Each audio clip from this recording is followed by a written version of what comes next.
Hello. Hi, Glenn. Are we live? We're live. We're here. We're all here. live. I love the opening video. Me too. It sends me out.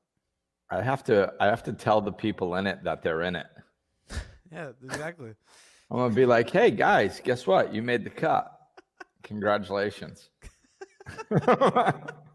Hope that's cool. Hope that's cool. Oh well. Please just sign this nifty little waiver. Yeah. So we don't have to go back and blur faces. Yeah. So, Glenn, you are in the DI. I'm in the DI. Hey, it's wicked nice. Yeah. It's a nice. I like the background now. It looks good. Yeah, I'm still kind of up in the air. I like having open spaces, so I just put my desk in here because there's so much room. Right. So I don't know, I might leave it here. I'm a little concerned about the echo. So I might have to go to a smaller room. We'll see. Yeah, it's a good problem to have, you know. Exactly. So here we are. Ask Glenn anything. We're asking Glenn anything, and I've been in the DR for I don't even know what day is today. Thursday. And I got here Sunday, I believe. So I have not been here very long. Still the first week. Yeah, and I was working most of the week, so it's a bit of a blur. Love it. Yeah, it's all good. Hey, look at that. Ben Barber's joining us. Isn't that interesting? Hi, Ben. Hi, Ben. So I have one question here from my house. Let's do it. From my household. Ooh. How's Faith? How's Faith from Braden? This is real. He really wanted to know. How's she doing for the move? She's doing great. She's doing great. She actually, I got her a bed today. See that big round bed she's laying on back there? Very nice. You just got it today? Yeah. Yeah. Well, it's good that she's taken to it so quickly. She loved it as soon as I brought it in. And the thing's used. I was like, so it smells like another dog? Yeah. One of my friends, she's cool with it. She loves the thing. Hey, Sarah. Oh, hello. Yes, my friend was nice enough to invite me to a garage sale of a friend that sold their house. So we went over and grabbed a few things this morning, and I saw this big bed, and I'm like, I don't know. You know, a used dog bed. I don't know. But they're very clean people, beautiful house. I'm like, you know, it'll probably be fine. And it was like $3. I was like, I'll take a chance. So I brought it home, and she was loving this bed. She's just like, she's putting, you know, that they put their scent, they have scent glands on their paws. Oh, yeah? Yeah. And so like when they're digging at it and stuff, it's activating their scent glands and getting their scent on it. So she was doing that, you know, claiming it and all that stuff. But she's like, a lot of time I have another like cover up on the couch, and she sits with me. She's like, nope, I'm chilling on my bed. There you go. So she's digging it. Good. So Faith is doing great. She was amazing on the plane. Yeah. Yeah, through the airport. Through the airport, she looked like a pro. She's like, we'd stand in line, and I'd take a step forward, and she'd take a step forward. Oh, wow. Like, I was like, geez, like, are you, have you done this before? Yeah, exactly. You know? So, my dog, we wouldn't take out of the house for anything. No. Let alone an airport. That would have been a disaster. That would have been like Disney Channel movie ridiculous style. Like chasing through the airport. She got a little excited when she saw another dog. They have relief areas for dogs in the airports now. Oh, good. So you can go and they can go take a dump or Right. take a leak Yeah. in this little room. Good. So I waited, and then just in case, and she hadn't gone in a while, and so I figured, and somebody came out with their dog, and she was like, "Oh, let's play." So that was the only time she got a little excited. But other than that, she Well, was phenomenal. I'm glad she did well. Yeah, I mean, I didn't really have any expectations, but she did better than I expected if I had any. Exactly. Well, good to hear. Mm. Oh, yeah. Ben's got a question. Do you know what Christmas will look like in the Dominican Republic? Probably very similar to Christmas anywhere else, I would imagine. I mean, it is very Christian here. Yeah. You know, so there's a large Christian population. So I'm sure they're going to take it very seriously. And I'm sure it's going to be loud, Yeah. a bit hectic, Yeah. because that's how things are. It's like it's very peaceful, like where I am and the people that I'm with, and even the energy, and it's happy and all that stuff. But there is a hectic aspect to it, man. You know, like we were coming from the airport to my place, which is like 20 minutes or something, and my friend was driving, and somebody like swerved around us and passed us on a scooter with some guy driving with this older lady with gray hair holding a long styrofoam noodle. And this is what swerved by us, passing us on a main drag, just missing an oncoming car. And my friend looks at me and she's like, "Welcome back." So I was like, yeah, here we are. You don't see this in the States, you know. Somebody's tire hits the yellow line in between, and are people like, what is this person doing? Yeah. Here, they're like, their lines are imaginary. Oh, yeah, exactly. Yeah. That's every day. Yeah. Fully not in the other lane is a win.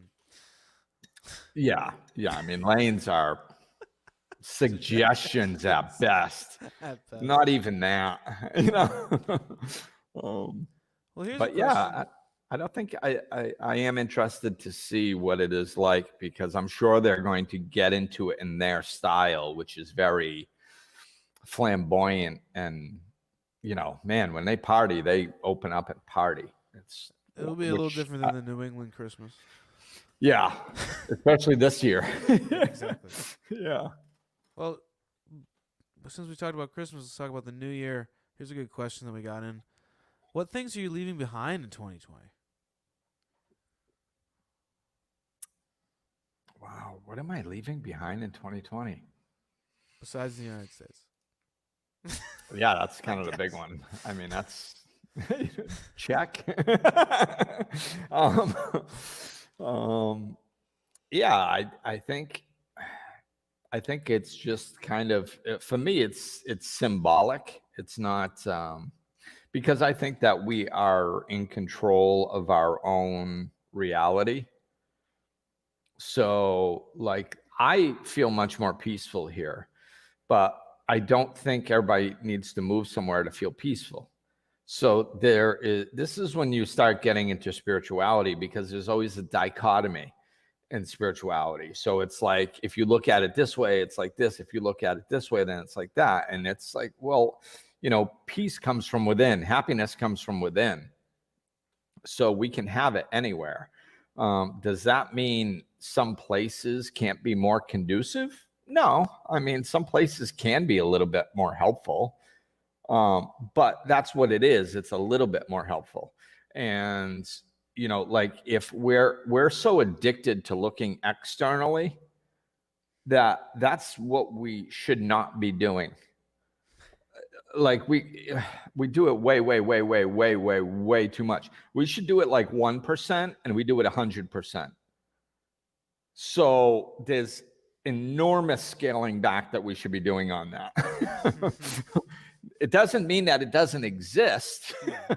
You know, atmosphere can play a part, but it's such a small percentage of what the amount of peace and love and happiness that you can bring to your life, that you shouldn't be going to look for it. You should be doing the inside work. And then as you do the inside work, who knows, maybe you'll be led somewhere. That's kind of how I didn't go looking for the DR. I was led here. It just kind of fell into place. And then once I was here, it felt right. Like, I wasn't going like, geez, I'm not really feeling happy or peaceful. I need to go to a place that has more peace and happiness, and then maybe I'll be okay. That was never a thought, and I think that that's important, because if you go looking, if I was looking for it here, I probably would have got here. I wouldn't even have noticed it, because my insides would have been all messed up still. Right. So with that in mind, I think it's, a lot of stuff is symbolic. This is kind of symbolic. It's not my next step in my evolution spiritually, but it's symbolic of my next step of my evolution spiritually. So I'm really leaning into doing my inside work. It just so happens that I'm doing that here instead of there. So but I think I'm leaving my old way of life, I was a parent most of my spiritual life for the last 17 years. That was my primary roles, and I loved it. So I kind of had to have, and I wasn't the sole parent. That means I had to co-parent to some degree. Right. So I had to figure out how to have a child and teach him about spirituality, because I felt that that was the truth, but also have him fit into society to some degree too. So I had to ride that fence a little bit with my life and with him. And I did it to the best of my ability. And now, he's older and he's very responsible and, opening up to his own life. Now, I can kind of swan dive into some deeper spirituality, which I'm looking forward to. Yeah. Well, there you go. So that's my long-winded answer. Now, what's Ben saying? I almost said, what's Dave saying? What's Ben saying? We need to get a logo of some sort of repeat on that big TV in the background. He thinks we should have like how like in shows they have like a logo that's just like loops, so it just looks like a nice little graphic going. And a monitor, like you're in a studio or something. Something professional. Yeah, and on my TV? Yeah, on yours. I like the sleeping dog. That works. Yeah. I think that's better to look at. No, but I've heard you say many times on your podcast and in life coaching sessions that everybody's way too focused on the external. Like, if I made enough money, if I had this job, if I lived in this specific place, everything would be different. And you've always made the point of that's not true at all. It's not going to change. No, it's not true. It's not true, and it's actually backwards. Right. We live from the outside in, thinking once we fix everything outside, then we'll feel happiness inside, and we have to fix the inside, and then everything outside reflects that back to us. Yeah. So it's, I don't. That's, it's in and out of spirituality / sobriety. I struggled before it. I struggled after it. Life is not a walk in the park all the time, but I've made the commitment to do my work. And a lot of people, it's amazing to me when I stop, which I don't do often enough, and look back at when I first moved into the Life Enhancement Center and started that in Coventry, and we started doing the podcast at your little office with the ceiling falling down. Oh yeah. And all that, and then the Life Enhancement Center and all the work that went into that, and then moving out of that, and then the podcast, and then moving to Florida, and then moving to here, and all this stuff. And it's only been 7-8 years. Yeah. Something like that. So, from the outside, it looks probably fairly impressive Like, it didn't feel like that the whole time going through it, So, but then all of a sudden people say, oh, okay, you have your own life coaching business that's online, so you can work from anywhere, and you just moved to the Caribbean. Oh my God, you're so lucky. Like, I'm lucky. Have you heard me tell the story of my life? I mean, like, I'm lucky. No, I'm not lucky. Like, I suffered just like everybody else has suffered, but I also decided to do the work. And then, doing the inside work, it starts reflecting the external back, and all of a sudden my external looks nice. And people are like, oh, you're so lucky. It's like, not luck has got nothing to do with it. Luck is taking action, leaning into things, and doing it mostly doing the inside work. Also, luck kind of suggests that like they can't achieve the same things for themselves, and you Right. figured it out, and it's like it's not really that unattainable for anybody, right? No, not at all. I assume that's what probably bothers you too. It's like, no, don't act like it's not possible for anyone else, or just a Right. select few. This is possible for anyone. Anyone. And it's you look at absolutely any level of success. I mean, my level of success is, like, if you compared it externally to people who are very successful in other industries, I'm not on the chart. I am not rolling in dough. It's but like any level of success that people reach, it's like the only thing that was different from them and other people was their mindset. It was they decided to go for it and kept going for it, and it's the mindset and moving towards what brings you joy in any area. It's I think like I heard somebody explain, like, it's falling in love with the journey. We're attached to the end result. Oh, I want to be rich and famous someday. And that could be anyone. I want to be an actor. I want to be a musician. I want to be a world famous life coach. I want to be an athlete. Whatever, goal you have, it's falling in love with the goal is easy, because it's all shiny and looks pretty. But the people who make it fall in love with the journey. They fall in love with what they need to do to get there. So it doesn't feel like work. And then all of a sudden they eventually end up there. Like I at no point have I ever done anything trying to achieve what I've achieved. It was just the next right thing. I didn't say, oh, I'm going to start a podcast so then it can go international. So then my business will go online. So then I can move to Florida. So then I can move to the DR. Like, none of that was on the agenda.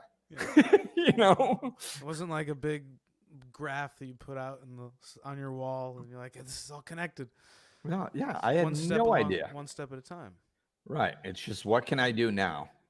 Mm-hmm. Well, so like when I found that business space, it was just like, oh, look, this building is cool. It has an apartment and a business space.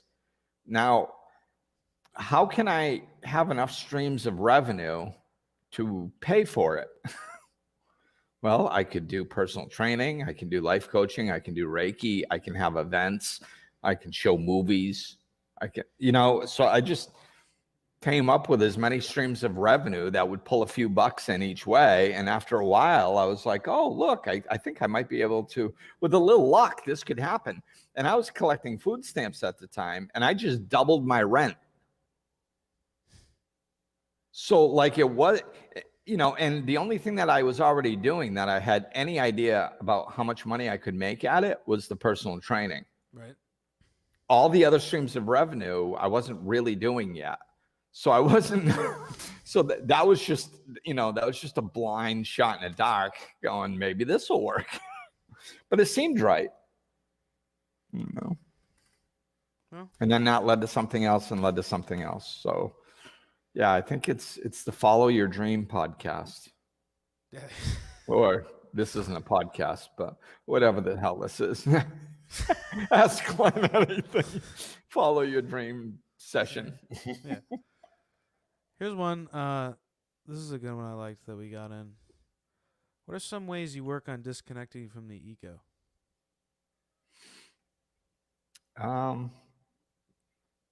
Just putting space, I think.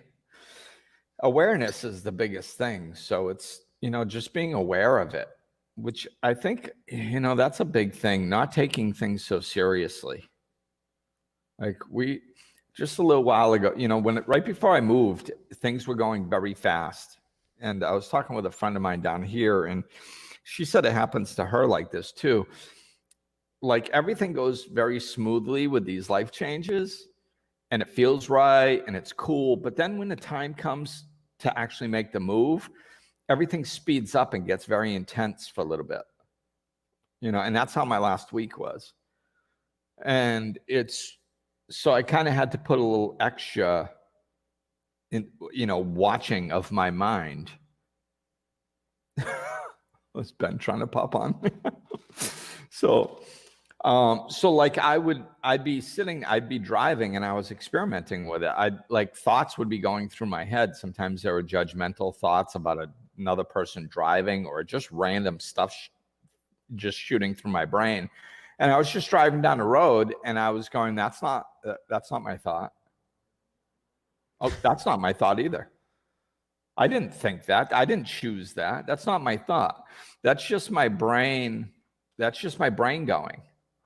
Like my brain was just running quickly. So it was spitting out random thoughts. And what I wanted to do was judge myself for them, because most of them were negative. I was being judgmental. And I was like, I'm not being judgmental because I didn't choose that thought.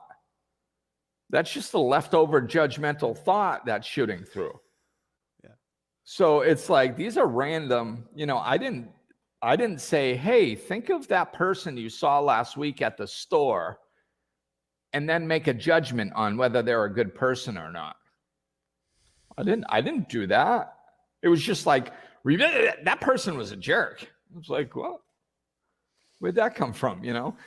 So if I didn't choose that thought, then I shouldn't be punishing myself for it, because that's what kind of feeds the loop. We have these thoughts and we go, oh, I'm having these negative thoughts. I must be a negative person. I must be a bad person because I'm judging others. That's not nice. And then we feel bad about ourselves. So then well, what if it's true? If the person is a jerk? Yeah, it's this person, me. Right. But it's not. No, I know. I know. I'm just playing. I didn't mean to cut you off. No, that's all right. So we feel those things. Yeah, we feel those things. So it's just about, it's just about not taking things so seriously and understanding that, just put some space between it and see it for what it is. It's just thoughts popping through. And our ego has no power. It can't do anything, it can't control our lives. The problem is when we think it's us, then it's in control. And then that's when it starts controlling us. So, we start believing these thoughts. Oh, I should do this and I should do that. I should do that. What says who? It's just your ego. Your ego's job is there to protect you from possible danger. And we don't know how to turn it off. So it's just constantly running. So it's just going like, I don't have anything to think about, so I'll look for possible problems to try to protect you. So it's just spitting out possible problems. Oh, you better stay away from that person, or oh, that person driving is an idiot. You got to watch out for them. And it's constantly doing stuff to warn us of possible danger, and we have to get back in control of it. Put some space in between it and just see it. And just don't, it's very similar to when you're meditating. if you're meditating and a thought goes through that says, I should go grocery shopping when I'm done, that is not a problem. It's a problem when it goes, I should go grocery shopping when I'm done. And then our brain grabs a hold of it and it goes, yeah. And I wonder if broccoli's on sale and if it's still going to have the long stems on it, or if they stop doing that. And then bananas, we have to get bananas. And then remember, I bought 2 things of lettuce last time and I threw one of them in the trash because it went bad before we even ate it. So maybe I should get one. That's the problem. Yeah. Should I leave right now? Should I leave now? Should I go? meditate? So it's not a thought passing through has no power. It's really not a problem. It's when we attach to it and ride it, and our attention gives it the power to continue on. That's where it gets its energy, from our consciousness, our conscious attention. That's the fuel. That's the fuel for it. So if we just don't really, oh yeah, grocery shopping. Yeah, I had a thought about grocery shopping. Yep. Everything's fine. So it's that's kind of, can be part of meditation, and it also can be part of the ego, disconnecting from the ego. It's just awareness. I think it's funny that this got asked because I just saw some quote from Tolle that I don't think I had ever seen. And it said something like, once you know that your ego is your ego, you don't have an ego. Something like that, Right. So once you recognize it for what it is, and you go, oh, that's just a kind of a thoughtless record player or data bank that's just spitting out random thoughts. They don't have any power. They're not me. They don't have any control over anything. I can just let them go. Then your life gets much more smooth. Yeah. Because so it's really about putting space in between so you can recognize your what's the ego and what's you, which usually just sitting there peaceful. The real you. It's not like you got to go, well, that thought's the ego and this thought isn't. Yeah. No, they're all your ego.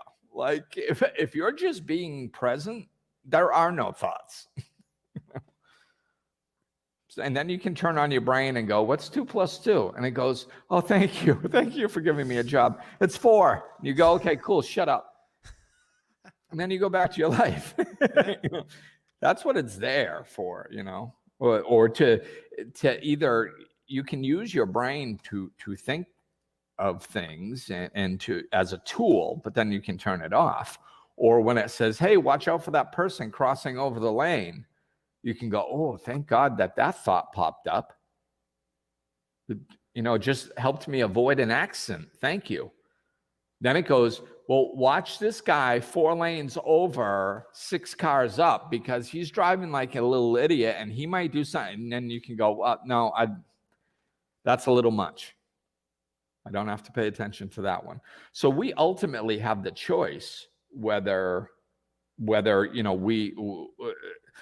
the problem is when the ego says something, we believe it, instead of when the ego says something, we either go, yes, thank you, or no, thank you. That's our job. Because we have a question. So your random thoughts are ego? Yes. Yes? Random thoughts are ego. They're not you. So and I noticed that when I was getting sober, it's like, when I got sober, I'd be like, oh my God, I just had a thought, like, I want to go have a beer. So like in the beginning, you're so freaked out. I call up my sponsor. I'm like, oh my God, I just thought about having a beer. And he's like, well, do you want to go have one? Like, I don't know. Well, think about it. Like, are you thinking, hey, I should go drive to the store and get one, or I should stop at a bar? Is there like a craving? Are you ready to go take some action to go get one? Go. No. It's okay. It's just a thought. Don't worry about it. Like, oh, so thoughts just shoot through. I didn't know that. You know, they just shoot through, and they shoot through for years. I still have whacked out thoughts. I mean, you know, they're a lot less than they were, but you know, especially like criminal thoughts, because like criminal stuff can be so creative. Like, so yeah, so this is something that I noticed, like somebody posted something, I don't know, a few days ago or something, and I posted on it, and I was like, and it was just some hype, you know, where I'm 52, like a lot of my friends are, especially from back home, are around the same age, and we're not doing the same things we used to when we were younger. So it's just kind of, hey, should I go commit this crime post as a joke? And I was like, well, hey, if you're going to go commit that crime, you should probably delete this post, have somebody go do this for you, and then come around back, and then that'll be a perfect setup for it. And I'd laugh because I'm like, my mind still works like that. You know? In high school? Like it did in high school. Like I'd be like figuring out all the, because it was like this active, it was creativity to me back then. Like if I could figure out, you know, and I did it in school all the time. It's one time the teachers like stopped us because we're walking around like 10 minutes before class or something, or before school, I don't know. And they're like, how do you guys do this? Like you guys get away with everything. And this is the one time a day, there's like 5-minute block where nobody can be unaccounted for. And somehow here you guys are doing it.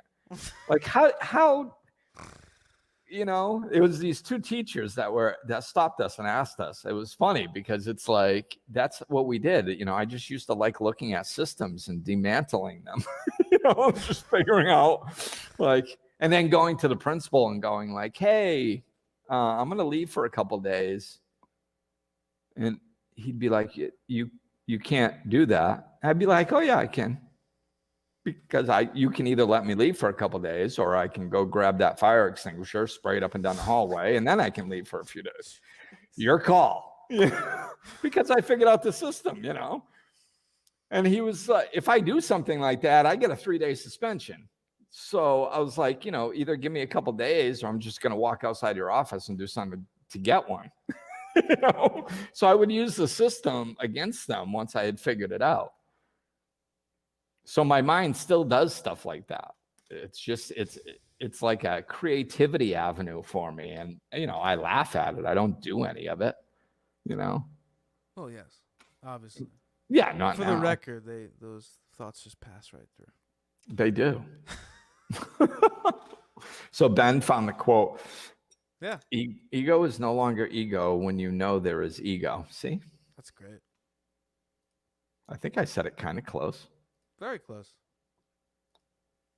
Well, oh, real quick. Is it possible to meditate while going on a walk? Absolutely. Like yeah. if you don't, I believe the extended question was not having a lot of time during the day. And is it possible that you can get it in while you're doing Yeah, something I like mean, walking? yeah, lots of religious traditions literally have walking meditations. Oh, really? Yeah, I did one at the Providence Zen Center in Cumberland, Rhode Island. Oh.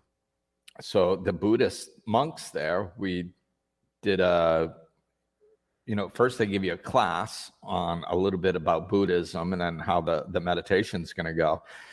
And then you go into this big room and you meditate. And I was lucky enough that there was a ton of monks there that day, because sometimes it's kind of like an empty room with just a few people. But yeah, it was, I mean, I don't even know how many, there was a lot. But we sat there. Oh my God, Ben, you were a pain in the butt. Cumberland is in Providence. Yeah, It's I the know. name of the center, It's the though. name of the In center, Cumberland. man. I didn't name it. Rhode Island's like that all the time. They'll Yeah. name it something of a different, that's a different, Yeah. different town. But we meditated for a while, and then a bell rang or something. Then you got up and you did a walking meditation for a while. And you sat down, did another seated one. And, so, yeah, lots of, I mean, Thich Nhat Hanh has a very famous tea meditation. It's how to drink tea. I've seen meditations how to eating potato chip meditation. Like you literally can turn anything into a meditation. So it doesn't Um, have to be the like cliche, like you just have to be sitting with your eyes closed. no, definitely not. I mean, petting an animal can be a meditation. You know, it's like one of the reasons that like shoveling, raking leaves, mowing a Like lawn, shoveling. Yeah, that stuff. when You can you feel yourself get into it, right? right. Yeah, you drop right in because you're burning off the surface nervous energy Mm-hmm. through the activity. And then you drop into this peaceful place. And it's very meditative, you know? So yeah, lots of people, that's why a lot of people that work with their hands, Yeah. that's one of the reasons why they do it. Like a lot of people that work with their hands are very peaceful people, you know, depending on the situation, of course. But I mean, if they choose to and stuff, like people that work with their hands a lot because a lot of times they can go into a mental space where, you know, they're just using their hands and they're doing something physical and they know what they're doing and they're comfortable with it and they're relaxed and they drop right in. And it can be in a very meditative state.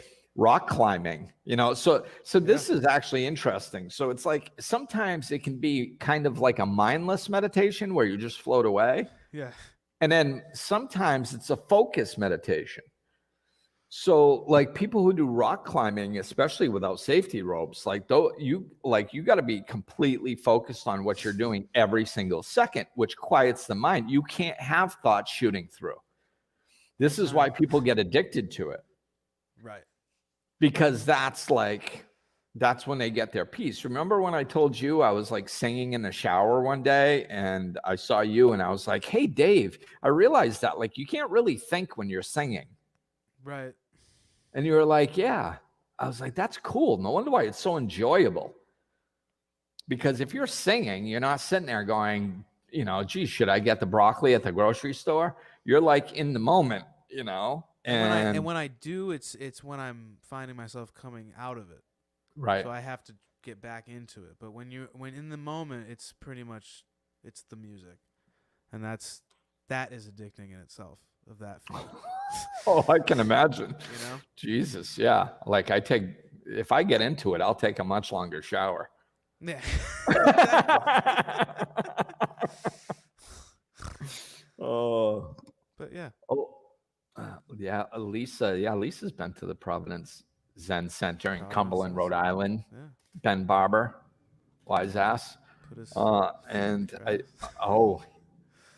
I walked around for a minute. It was really nice, almost a meditative state. Yeah. I was telling Ben, maybe we should do like a podcast on this. I won't go into it, but I was talking to Ben about grounding and earthing. And it's really, I got into it big time over here because I was walking the beach all the time. So I would take, you know, and then sometimes if I couldn't walk the beach, I'd still just go outside and take my shoes off and put them on the earth. And it's a whole scientific thing about the moon and the earth and ions and all this crap. But it's like when I earth every day, it makes a gigantic difference in my state of mind and peaceful, you know, the level of peace that I experience. Yeah. Standing in the shower. Yes. Standing in the shower. Yeah. I have a contagious laugh, Maria. Oh my God, Maria, she grew up with me. We used to laugh our asses off sometimes, man. It was fun. I've told her a few stories about like when I got electrocuted and stuff, and she'd be like laughing. Oh, it's hilarious. Yeah, good times. Well, I think that'll do it. This was a good one. Yeah. Lisa did forest therapy with Karen. Yes, nice. Karen got, I don't know the details, but I did see that Karen got, in Rhode Island, she got a certification in like forest therapy or something. And I was like, whoa, that has got to be good. Yeah. You know, yeah, my friend Karen well, Lisa as well, and Lisa's husband, and like a lot of those people, they go for hikes regularly, so they know the healing part of nature, you know. Forest therapy, the phrase alone sounds incredibly peaceful. Yeah. You just imagine like that sounds nice. Yeah. You know what I mean? Yeah. Like for real. Oh, it is. It's that I'm telling you, that's one of the biggest things that I got from the DR. It was when I was here for 2 months, it was reconnecting with the earth. Yeah. I have never been like, I mean, will I go grab a tree and give it a hug? Yeah, I guess so. Maybe if a couple other people are doing it, whatever. If the time feels right, I got nothing Yeah. against trees, whatever, Right. you know. But like, that's not been my go-to. I loved climbing Mount Monadnock in New Hampshire. I love being outside with the fresh air in Florida. I mean, I get it to some degree, but coming here and connecting with nature consistently and in raw ways and really diving into it, I was like, oh my God, I am hooked. I am so hooked. Nature is so healing. Just literally just walking out, touching a tree, bare feet in the sand or the grass, and just sitting there and feel like you can literally, it's like feeling God. I mean, you might have to do it for a little while to make that connection. But as soon as I came back here, I was kicking my shoes off and going out in the backyard and going, oh, I wasn't doing this enough in Florida. I'm sorry. I'm back. That's awesome, man. Yeah. So I guess we'll wrap it up. Tune in next week and, check out the podcast. We've got some good ones coming. So. Yeah, absolutely. So keep your eyes open and your ears open and check them all out. Thanks, everybody, for chiming in. I appreciate it and joining us tonight. And I guess we'll talk with you soon. And thank you, Dave, for problem. Stepping in and helping out. I appreciate it. Great to be here. See you next time. All right. See ya.